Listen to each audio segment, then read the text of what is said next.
You know, I think we love the sound of compassion, but it can be, as the Dalai Lama says, compassion is not enough.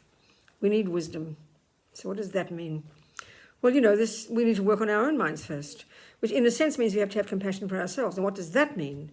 Well, that means, you know, we have to know that our own anger, our own jealousy, our own depression, our own anxiety, that is why we suffer, and that is why we make a mess of our relationships, why we do anything at all that's not useful to others. When we can realize this, then we're ready to have compassion for others. Because why?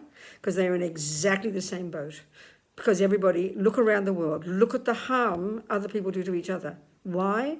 Because of their own delusions, their own anger, their own rage, their own despair, their own neuroses. So when we understand our own mind and know the delusions is why we suffer, then we can have real compassion for others.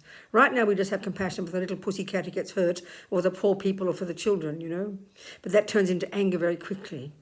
Or we look at the world and see there's so much suffering and it makes us, we can't cope. So we can only cope when we've done the work on ourselves. And this is not an easy thing we don't even quite get sometimes, you know. So compassion is amazing because we're all in the same boat. Everybody is suffering. Therefore, we cause others suffering. That's it, you know. Then we'll be courageous.